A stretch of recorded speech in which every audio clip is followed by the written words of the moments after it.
Hey, good morning everyone. அனைவருக்கும் வணக்கம். Hope all are fine.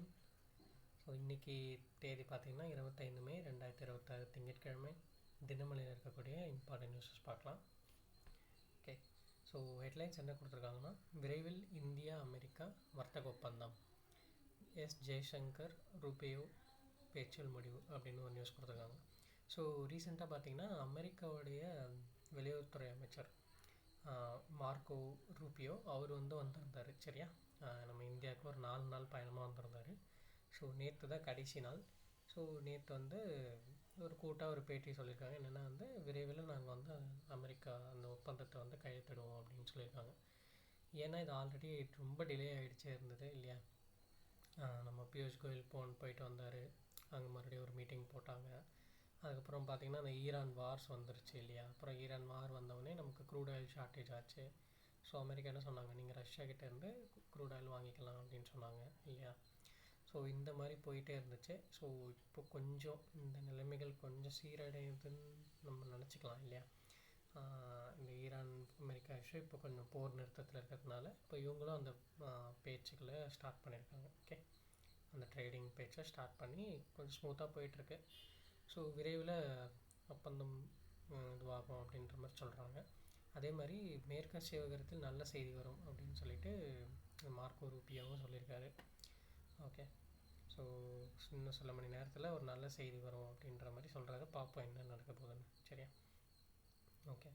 அடுத்து பார்த்திங்கன்னா இப்போது ரீசெண்டாக ஒரு ப்ரொவிஷன் ஒன்று சொல்லியிருந்தாங்க அமெரிக்கா. என்னென்னா இப்போ அதாவது இப்போது அமெரிக்கா அங்கே வசிக்கிறாங்க இல்லையா குடிமக்கள், வெளிநாட்டிலேருந்து H1B மூலமாக தங்கியிருப்பாங்க இல்லையா. ஸோ இப்போது அவங்க பார்த்திங்கன்னா ஒரு புதிய குடியேற்ற கொள்கை அப்படின்னு ஒன்று இன்ட்ரடியூஸ் பண்ணுறாங்க. என்னென்னா அந்த H1B விசா கட்டணம் ஃபஸ்ட்டு உயர்த்தினாங்க இதுக்கு முன்னாடி. சரியா, அது ஒன்று. அதுக்கப்புறம் பார்த்திங்கன்னா அமெரிக்காவில் பார்த்திங்கன்னா இந்த க்ரீன் கார்டு, ஓகே, க்ரீன் கார்டுன்னு சொல்லுவாங்க. அங்கே ஒரு குடியுரிமை பெறத்துக்கான க்ரீன் கார்டு. இந்த க்ரீன் கார்டு பெறுவதற்கான விண்ணப்பதாரர்கள் தங்களின் சொந்த நாட்டுக்கு திரும்பி சென்று அங்கிருந்தே விண்ணப்பிக்க வேண்டும் அப்படின்ற ஒரு கெடுபிடி ரீசெண்டாக ஒரு ப்ரொவிஷனாக சொல்லியிருந்தாங்க. ஓகே, அதான் என்ன சொல்கிறாங்கன்னா, இப்போ நான் க்ரீன் கார்டு இப்போ நான் அமெரிக்கா போகிறேன். ஓகே, அங்கே நான் இருக்கேன், H1Bயில் அங்கே இருக்கேன். ஓகே, எனக்கு க்ரீன் கார்டு வேணும் அப்படின்னா நான் அங்கே அப்ளை பண்ண முடியாது. நான் இந்தியாவுக்கு வந்துட்டு தான் நான் அப்ளை பண்ணி அது இதுவாகி அங்கே அமெரிக்காவில் அப்ரூவ் ஆகும். ஸோ இது ஒரு பெரிய சிக்கல் இல்லையா. நான் மறுபடியும் ட்ராவல் பண்ணணும், அங்கேருந்தே அப்ளை பண்ணி அங்கேருந்தே வாங்கலாம். அதுதான் இப்போ இருக்கிற நடைமுறை.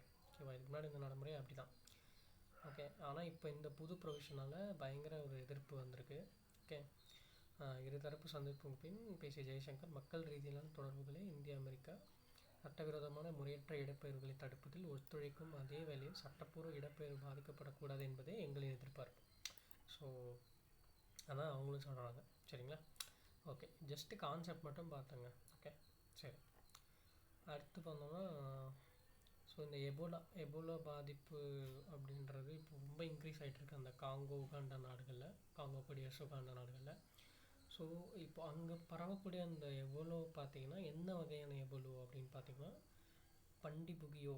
ஓகே, அதுதான் அந்த பேர், அந்த வைரஸோட பேர் பண்டிபுகியோ வகை எபோலோ தொற்றுக்கு எதிராக இதுவரை அங்கீகரிக்கப்பட்ட தடுப்பூசி இல்லை. ஸோ எபோலாவுக்கு இருக்குது, பட் இந்த ஒரு டிரான்ஸ்ஃபார்ம்டு, ஓகேவா, இந்த ஒரு டைப்புக்கு இல்லை. ஓகே, தடுப்பூசி அல்லது குறிப்பிட்ட சிகிச்சை முறை எதுவும் இல்லை. அதே நேரத்தில் இந்த வகை எபோலா தொற்று இந்தியாவில் இதுவரை இன்னும் பதிவாகவில்லை அப்படின்னு சொல்லுவாங்க. ஓகே, ஸோ இப்போதைக்கு இந்தியாவுக்கு எதுவும் வரல. பட் நீங்கள் தேவையற்ற ஆப்பிரிக்கா இந்த நாடுகளுக்கு போகாதீங்க அப்படின்ற மத்திய அரசு பொதுமக்களை கேட்டுக்கிறாங்க. சரியா, நீங்கள் போயிட்டு தொத்தின்னு வந்துட்டிங்கன்னா மொத்தம் அப்படி சான்சஸ் இருக்குது இல்லையா, சான்சஸ் ரயில். ஏன்னா இது அங்கே பரவுது, பயங்கரமாக பரவுது. அதே மாதிரி யூஎன்னும் பார்த்தீங்கன்னா இதை ஒரு அவுட் பிரேக்காக அறிவிச்சிருக்காங்க, எமர்ஜென்சி அவுட் பிரேக்காக அறிவிச்சிருக்காங்க இல்லையா, கோவிட் மாதிரி அறிவிச்சிருக்காங்க. ஸோ அதனால் போகாதீங்கன்ற மாதிரி நமக்கு சொல்கிறாங்க. சரியா, ஓகே. ஸோ நெக்ஸ்ட்டு வருவோம். லோக்கல் நியூஸஸை நான் ஸ்கிப் பண்ணிடுறேன், அவ்வளோ இம்பார்ட்டண்ட்டாக எதுவும் இல்லை. ஓகே, ஸோ இன்றைக்கி எடிட்டோரியல் பார்த்திங்கன்னா அணு ஆயுதங்களை பற்றி கொடுத்துருக்காங்க. இது ஜஸ்ட் ஒரு டைம் ரீட் பண்ணி பாருங்கள். ஓகே, ஆர்டிக்கல் பெருசாக இம்பார்ட்டண்ட்டாக இல்லை, நீங்கள் எடிட்டோரியல் மட்டும் ஒரு டைம் ரீட் பண்ணி பாருங்கள். சரி, அடுத்து வந்தோன்னா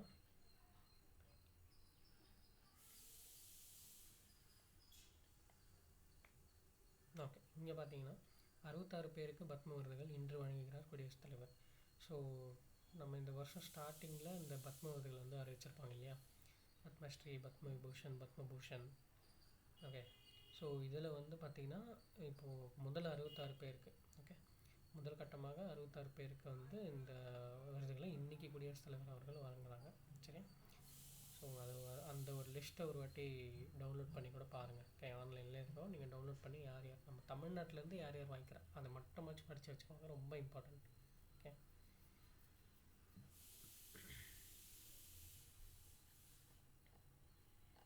ஸோ நெக்ஸ்ட்டு வந்தோம்னா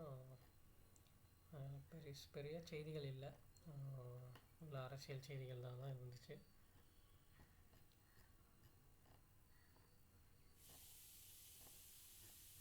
அவ்வளோதான், இன்றைக்கி வந்து முக்கியமான செய்திகள். நான் நாளைக்கு சந்திக்கலாம். Okay, thank you.